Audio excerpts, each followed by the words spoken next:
we just watched Alexander the Ultimate Cut, and it was fucking cool. It was pretty good. I like that movie. I've seen it a lot of times, and I think it definitely benefits from a second viewing. This time, we watched it in its entirety. It was really fucking long. What do you think, Cameron? Was it long? Yeah. Yeah, it's really long. Yeah, we almost fell asleep. I didn't. I was glued to the edge of my seat. You didn't fall asleep either? No. That was a good movie. Fall asleep. Good job. Because it was a good movie, unlike Apocalypse. You what? You better take that back right now. I'm not even going to look at you. I'm going to look at the camera. Yeah, it was really good. Hopefully you guys watched it. And if you did, now you'll be able to understand what the fuck we're talking about. So I guess we'll get right into it. Which cut did we watch first of all? The Ultimate Cut. I thought he said that. I'm saying it again just in case. The Ultimate Cut. It was the best cut, most likely. The final cut had more scenes in it, but, I mean, the movie's already really fucking long. So, good thing he cut it down by like 8 minutes. Oliver Stone is the director. He's a dude that directed Born on the 4th of July, Platoon, and a number of other Vietnam War movies. And this time around, he wanted to do a story on Alexander, the greatest Alexander who ever lived. Also, the movie was kind of like a Greek play, Greek tragedy.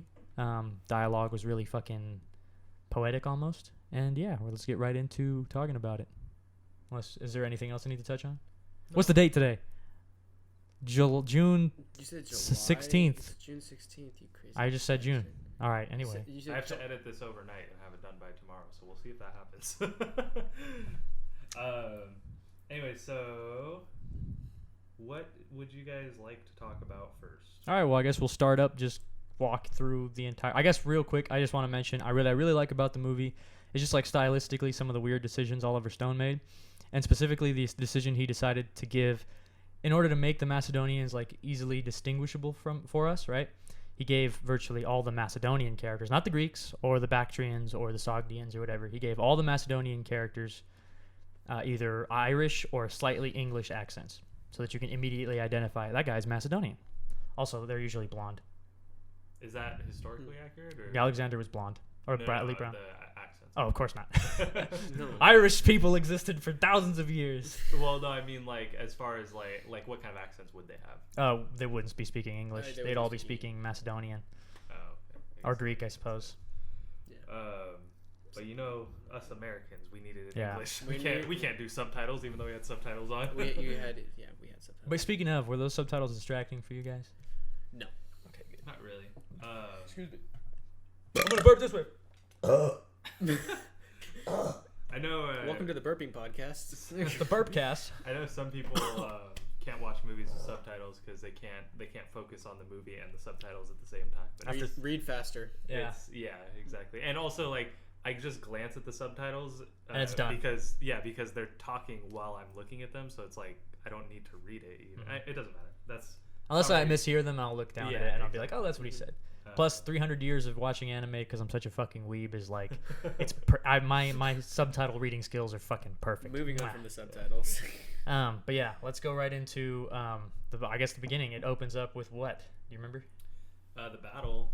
Yeah, mostly. Well, I mean, Alexander's death first, and then the battle. But then it's like, oh, like 40 years earlier. And it jumps between times, which isn't confusing, which is nice. Mm-hmm. It says when exactly everything's going on. I also like in the battle scenes. Macedonian center, Macedonian left. Yeah. Because even though, I mean, me being uneducated on the way that historically battles like that were fought, it helped to understand like where everything is. Yeah, exactly. I mean, which, to be fair, this movie, if you don't know the history of them, because like you explained it before we watched it, but had you not explained it, I would have been very confused. For the majority of the movie. God damn, guys, buy a gaming computer, play Total War. It's a lot of information all at the beginning that's hard to like grip onto, and then, but I mean, this movie wasn't made for people who aren't willing to like take the extra step to educate themselves, you know. So that's fine. I think the idea primarily, the movie does a good job of just like making everything immediately like kind of set the stage immediately. Like we get Anthony Hopkins like lecturing and all that shit and talking about where we are in the story. Yeah. But it's still, I mean, honestly, it helps to know the other stuff too. Yeah. And usually the best case scenario, you watch the movie, you're interested, and you look it all up. Yeah. And then watch it again. Mm-hmm. I was doing that. That's what I'm trying to say. I was doing that partially. Yeah. So one thing that I liked in the beginning of the movie is how they start to introduce Alexander's character and how, because typically like historical figures like Alexander, when there's movies made about them, they will intentionally like glorify things that weren't necessarily like respectable or good. Whereas in this movie, it seems like Patton, how he bitch slapped that dude. You ever seen the movie Patton? No. Okay, never mind. But it seems like everything is very like genuine. In the beginning of the movie, during the first battle, I like how they make a point of Alexander saying like, talking about how he's like freed all these people that are fighting for him, and that all the people that they're about to fight are slaves, and that they're going to target the king so that the slaves have no reason to fight. Which common tactics. Yeah, which immediately make it seem like he's a good guy. It kind of reminded me of Game of Thrones with John or Rob? No, fuck, I can't pronounce her name. The Daenerys. Daenerys, that's what it is. Yeah. Dragonborn. Yeah, she's a dragonborn. Da-da-dun, da-da-dun, da-da-dun, some Skyrim dun-dun. stuff there. Sorry, Yeah. I had some PTSD. She's Targaryen. Dragonborn. Dragon blood. Whatever. Well, it's all the same. Yeah, right? Because she said I thought it was when Dragonblood. when her brother dies, she's like, fire can't kill a dragonborn or some shit like that. It doesn't matter. It's not important. Blood of the... Yeah, I don't remember. Sorry if I offend any Game of Thrones fans, but you get the point. Your show sucks. No, I'm Because kidding. she goes in the earlier seasons, she goes to all those different cities and frees all the slaves, and then all the slaves like worship her or whatever, similar to Alexander the Great. So that's just something I noticed right at the Except in Alexander the Great, not all of them are actual slaves. They're slaves in like they're not physically slaves. It's just they're slaves by class. So they're just really poor people or people that are looked down upon by the higher up Persians. But yeah, essentially the same thing. And then so it kind of at the beginning introduces us to his character as a good guy, you know, Or an idealist. Yeah. Yeah. Which is kind of crazy for A time period. yeah, that he wanted to go around and like unite all the people. Well, it's like you get all this imagery throughout the entire movie. Oh my god. Jesus Christ. You get all this imagery throughout the entire movie where they kind of liken him to being effeminate. Even his father he makes all these like, you know, not homophobic jokes, but like, you know, these kind of like, hi, you're a little sissy. Yeah. Whenever he's gonna ride the horse, you know. They're like toxic masculinity. Yeah. Well, I don't even like that like concept. The idea, he's just overly fucking masculine. He sees his child as not like, it's almost hypocritical, you know, where they do all this stuff and they make fun of like the effeminate like men and whatever, but then immediately afterwards like they bang a little boy or something, right. you know. Yeah. Greeks. Yeah, but also I like the relationship. So the flashbacks are like really like the bread and butter. Yeah, they're probably the most important. They're the part bread. of the movie. There you go. And they because they show the relationship between him, his mother, and his father. And at first, they make it out like his mother is like the good one, you know. And then as it goes on, you kind of see that's not really the case. And then I got the vibe that he was trying really hard to like impress, even though his dad was dead, but like trying really hard to sort of impress his father, while at the same time trying to be nothing like him. You know what I mean? And kind of like struggling. And in that struggle, he still ends up being a lot like his father in the end. Yeah. And because like there was all there's multiple times where there's flashbacks where things are happening, but I remember the one where when he kills one of his guys when they're naked. Clytus. True story. Yeah. That's mentioned throughout all the histories as a fucking terrible thing. When he kills him, he goes on and or in that scene he has a flashback to his father in the beginning of the movie, his father trying to rape his mother. There's a flashback in the middle of that scene where he's like through all the chaos, he has like a flashback to that happening. And to me that was like him being like, oh shit, like I'm like my dad, you know, but then he can't control him. Or like when he's about to strangle his wife later, like towards the end of the film. Is that where the flashback comes in? Well, there's a few. There's there's flashbacks of his like during the scene you were mentioning. For a minute he sees Clytus as his father, you know, where his father spits blood. That's what it was. You're right. Yeah, and then the flashback that I was just talking about was when the one where he's strangling his wife. I really like throughout like a lot of the movie how there's these random little shots. I don't know if you noticed, but there's these random little shots whenever it's from the perspective of Alexander, where everything stops, and you get like Alexander's like. You can just see through his eyes for a second and see the paranoia he has, you know. Because the camera gets like really shaky and blurry. Yeah, or like when he's feeling anger or something like that. But there's like some moments where like while the other person that's talking to him is talking, they like when he's speaking to his mother, she's speaking, but then there's a brief moment to where like he looks into the reflection, and there's a version of her that's just like sitting back and smiling. Oh, yeah. You know what I'm saying? Or like various scenes to where when people are yelling at him or his father's speaking, there's various scenes where everybody stops like cheering, and for a brief second it's just them staring at Alexander with like hate in their eyes. And then immediately after it's like it never happened. It almost made it seem like he was kind of like crazy. Yeah, you know, he's a little genius in him, has a lot of crazy in him too. Because that was one thing that I noticed too with the actor that played him, Colin Farrell. Yeah, he was looking at everything like this all the time. He was always with his eyes super wide and constantly like shaking.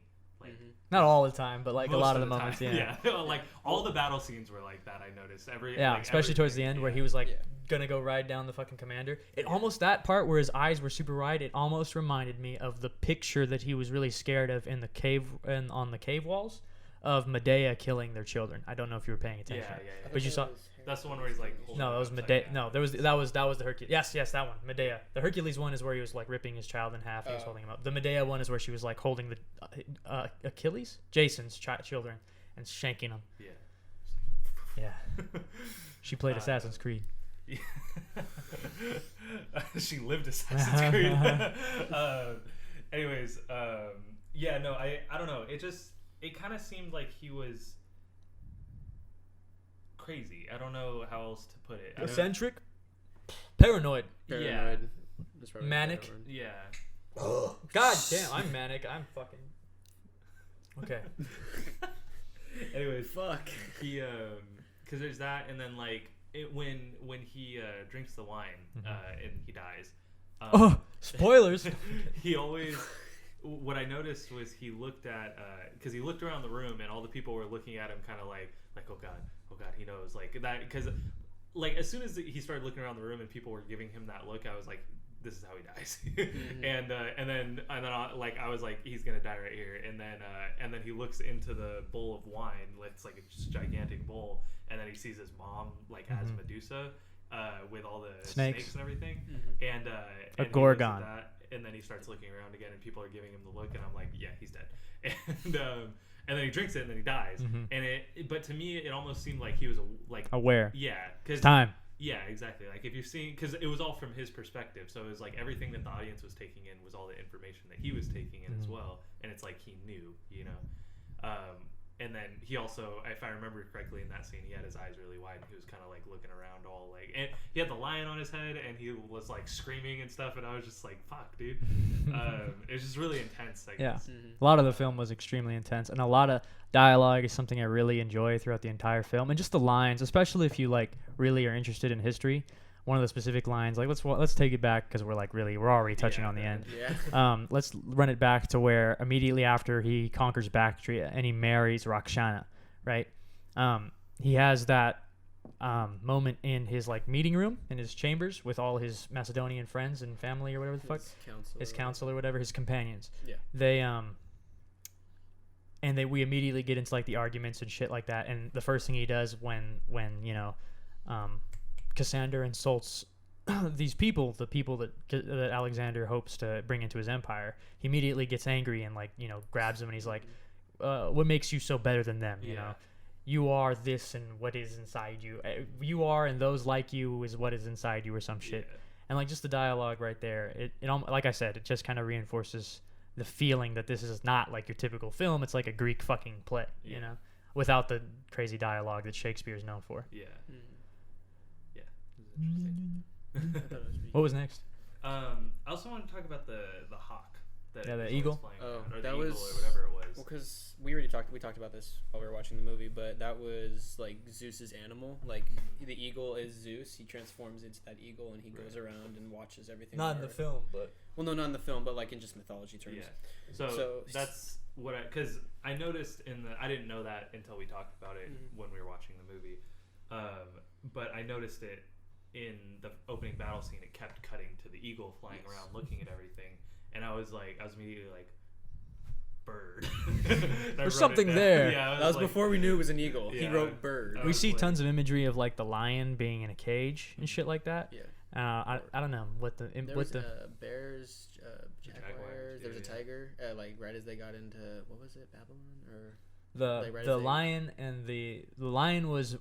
Oh fuck! There could be something there. There's actually a lot there now that you mention it. But whatever. Yeah, if the lion represents was in the cage when they got to Babylon.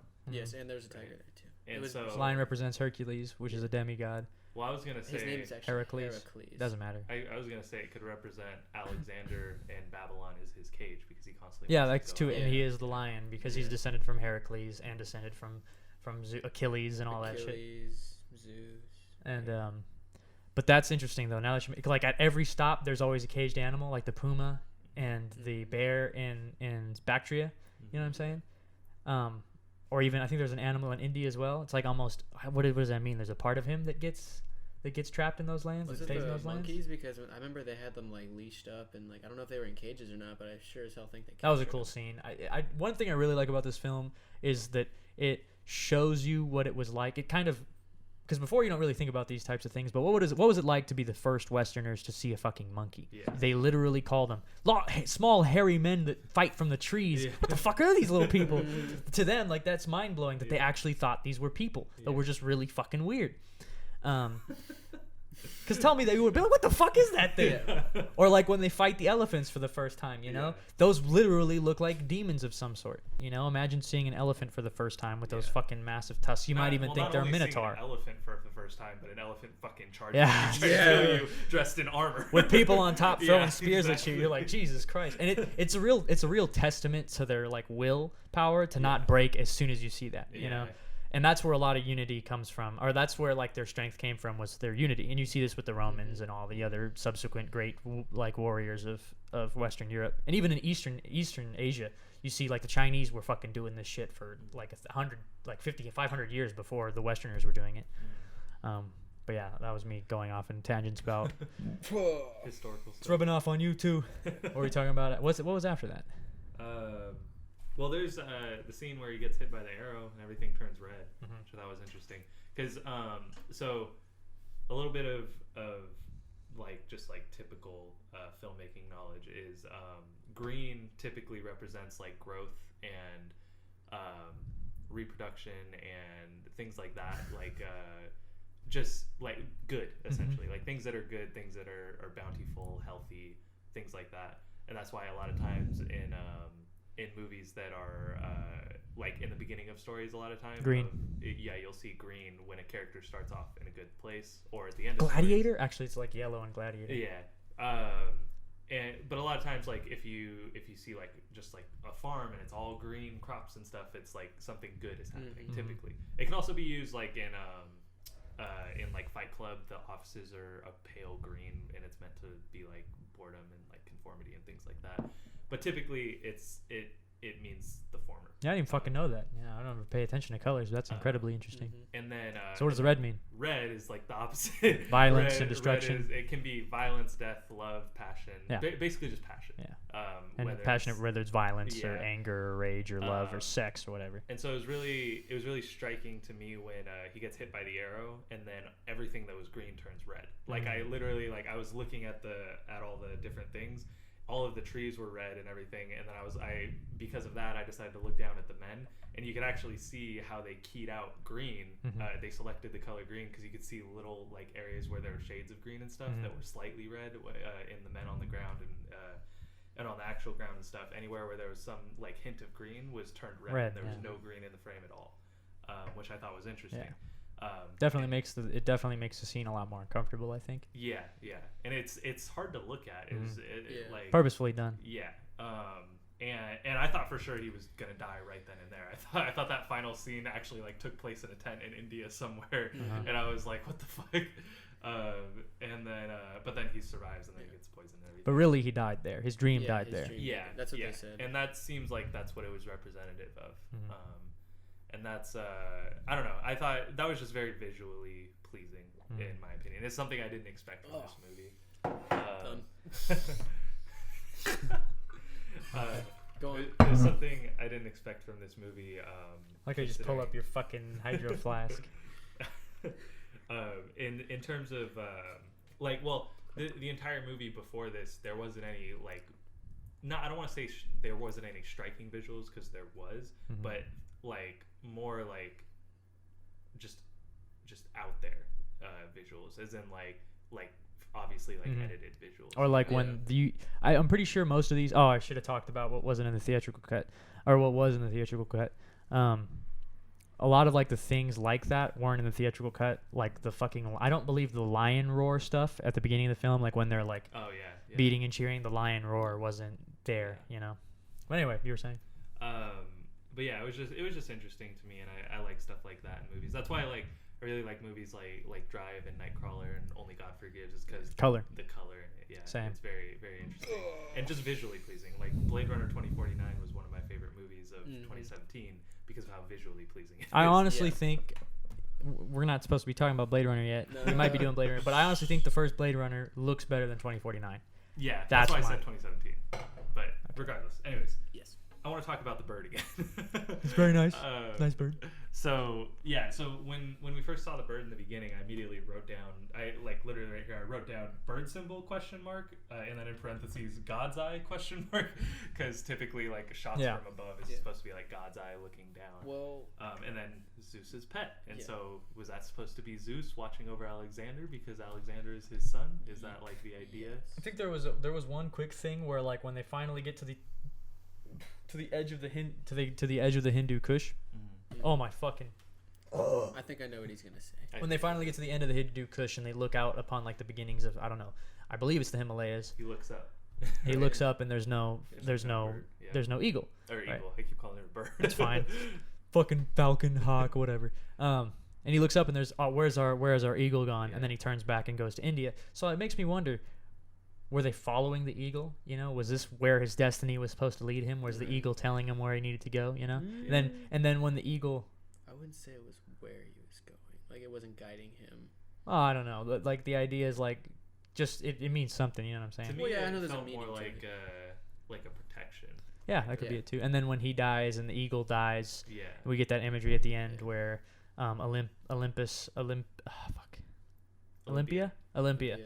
Where I've seen the movie like 5 times and it's hard for me to remember. When Olympia witnesses an eagle flying away with a snake, and then a snake bites the eagle and the eagle dies. Yeah. Because and then she just breaks down crying. She also constantly is like, people are like snakes, they can turn on you, and then someone turned on him and poisoned him. Presumably, yeah. And then so the snake turns on him and bites him. I also saw it as the snake being her animal. She indirectly killed her son. She would always fed that she kept feeding. Paranoia. Not even just not paranoia, but she kept feeding that idea that he needed to live a glorious life and he was bound for glory, and his father consistently was the opposite of that. You know, you want to live a long life. You know what I'm saying? You don't want glory, because if you get glory, you'll die young. And his mother was constantly saying, you go for the glory. And that's inadvertently what killed Alexander, was craving that glory. Right. Yeah. I agree. But the eagle. Very nice. I think that I don't know. So his mom always says that he is the son of Zeus throughout like the whole movie. Yeah. She straight up at one point is like, "Yeah, I fucked Zeus." He made love to me like no. His dick was like but so in that sense, and not to get into religion, this more so in the context of the movie and in like the universe of the movie, is Zeus real? Yeah, is Zeus real? I think it's kept vague. Yeah, well, same way as like Kingdom of Heaven was. You decide. I'm not religious, but in the context of the movie, I believe that Zeus was real in that movie. You're saying you don't believe in Zeus? Saying you don't believe in Dionysus? What's wrong with you? I would say it was real, because like at the end, when he officially like passes away or whatever, the eagle just somehow like could just be a fever dream of his sickness. But still, or maybe it's Zeus taking him up to heaven, like, or Olympus. You never know. Was the Greek equivalent to Elysium? I thought it was Olympus. Yeah, I thought it was Olympus. Olympus is in heaven. Olympus is where the gods live. You don't go to Olympus when you die. You go to Hades, but there's a specific area in Hades for warriors, and that's only for it's got to be Elysium. Fuck me, dude. Look it up. Anyways, Greek heaven. So I personally like to think that eagle, or I would like to think. Right. Called it. What's it called? Elysium. Or Elysium. I would like to think that eagle is supposed to be Zeus watching over him. Mm-hmm. Yes. And then, like you said, when he gets to India. yeah, The Hindu Kush. The Hindu Kush, yeah. He sees that the bird isn't there, then he doesn't feel confident enough to go because he doesn't feel like he's protected anymore. Mm-hmm. And then also I noticed when he dies and he's looking up at the trees and they're all red and everything, there's no eagle. Yeah. Or not when he dies, when he gets hit by the arrow. Mm-hmm. Sorry. When he almost dies. Yeah. Yep. And if I remember correctly, the eagle doesn't follow them into India at all. Oh, excuse me. Like there's no eagle imagery. Maybe it's once because they get that's there. where a place where Zeus has no. Yeah, let's say he has no domain. Or that like they he were has no never power. destined to get past there. Well, yeah, Mm-hmm. that's probably Yeah. the better way to think. We're of it. going Instead with of- the whole yeah, following the eagle. Yeah. We're going with the mythology thing. You're going for the movie thing. Yeah. But yeah, that's what I think it was. Yeah, anyways. I agree Yeah. with you. Definitely a or protection. various levels of agreement, Yeah. man, because it's all could lead into fucking movies, man. Real quick, I can't decide if. Well, I guess real quick, I would just want to mention. Can you imagine how different history could have been if he would have pushed? This isn't a history podcast, but if he would have pushed, Basically, it's Yeah. a historical movie. Yes. if we had pushed, the movie is like for the most part pretty historically accurate because Oliver Stone is a big fanboy of Alexander. You know, his history is one that's essentially a movie and a book all on its own. Right. But he does take a few what the fuck is the word? Liberties. There we go. Man, bro. It's because I sleep too much. Or you belch too much. Yeah, that's it too. Boom, roasted. I lose a brain cell every time I burp, like 100 of them, a million of them. Yeah, and since you didn't have any to begin with, it's kind of rough. Oh! Shut the fuck up, broken ass finger. No, I'm kidding. Ah! I'm kidding. Return fire. You're gonna make me cry. I don't want to cry on live TV. What was I saying? This isn't TV. I know. What was I saying? Fuck, I don't even remember. Historical shit. Oh, yeah. Liberties. If he had actually pushed into China, he would have been one of the first Westerners to fully see China like over 1,000 years before the next people experience, before the Silk Road. You know what I'm saying? And that's mind blowing to me. You know, he could, if he had survived, you know, returning to Babylon, if he could have gone to the north and met the ancients of the Celts and the fucking and the early Vikings, the Ostrogoths, all that shit. If he'd gone into Arabia, could have met the ancestors of the Bedouins and all. It just blows my mind. Anyway, I think that had he named an heir at the end of the movie and actually named an heir that was capable of maintaining everything that he had done, I think that person would have carried it on, and I think the world would be a lot more connected. Than could they really though? You know, because like nobody shared his vision. You know, That's what I'm saying. It would have to be someone who is capable of that. Yeah. might have been. It could have been Hephaestion had he not died. Yeah. Too bad But he not got a lot of clapped. people liked Hephaestion. Yeah, he got Yeah. clapped. Yeah. His wife hated him. Yikes. I really like the relationship between Hephaestion and Alexander. You know, one of the main reasons why this movie was like, you know, a lot of people were like iffy about it was because of the depiction of, you know, homosexual relationship, or relationships. And it's like that was a little bit of a different time. They weren't sure how Yeah. people would react. I have no fucking problem with it because it's part of history. You know, it's one of the reasons why I don't like the movie Troy is because they don't portray Achilles properly. Right. You know, Because he's straight. because he's straight. I mean, technically he's bi. A lot of Greeks were bi. It's just they preferred men to women because they saw women as less than men. Yeah. Fucking dumb. But anyway, So they were progressive, but but also also discriminatory. exactly. But anyway, Balances out somehow. I think what I really like about his relationship with Hephaestion is that it's never. I mean, if we're referencing Aristotle and how, like, when a man lays with another man in lust, there was nothing gained, it's excess. But when a man lays with another man out of, you know, when it's pure and you share knowledge, that is true beauty. And I like that they show that relationship being just like how Aristotle mentioned it being. One that's like you never see Hephaestion and Alexander like kiss or have sex or anything like that. They're just like true brothers, you know, or not brothers. They definitely love each other. Yeah. But it's like a romance. It's like a love that you can't define by sex because it's not as simple as that. Yeah.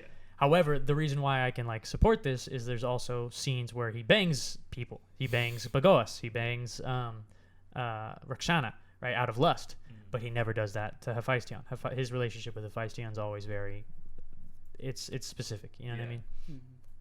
Yeah, it's interesting to see that, and how at the end of it, Hephaestion was probably the only one who would have stayed by his side all the way to the end. Had Hephaestion survived his injury, well, his poisoning too, Mhm. I guess. Had he survived that, I think that Alexander probably would have survived too, because Hephaestion would have been there to protect him. That's true, huh?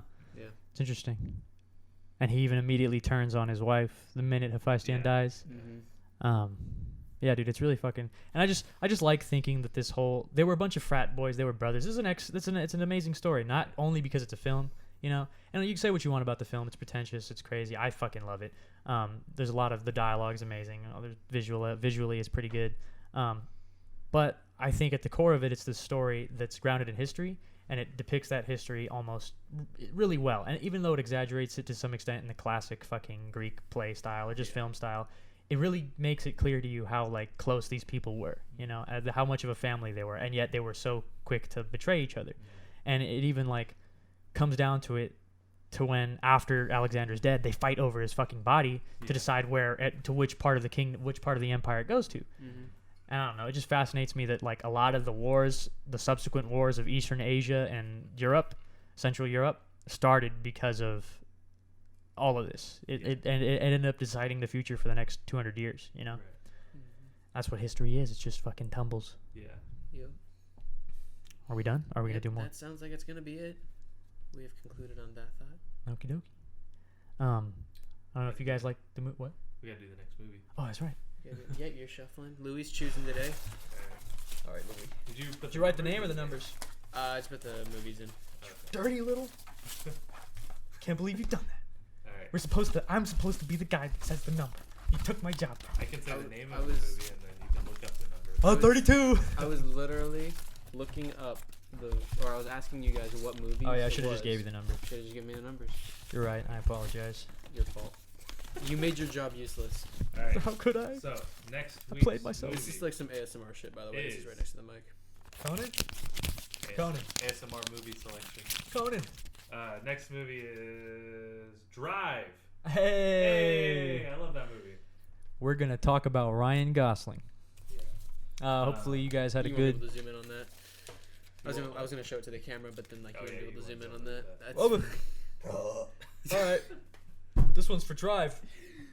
Okay. God damn it. All right. Thank you guys for watching. We're the GarageCast. We hope you enjoyed listening to us talk about this movie, talk about history.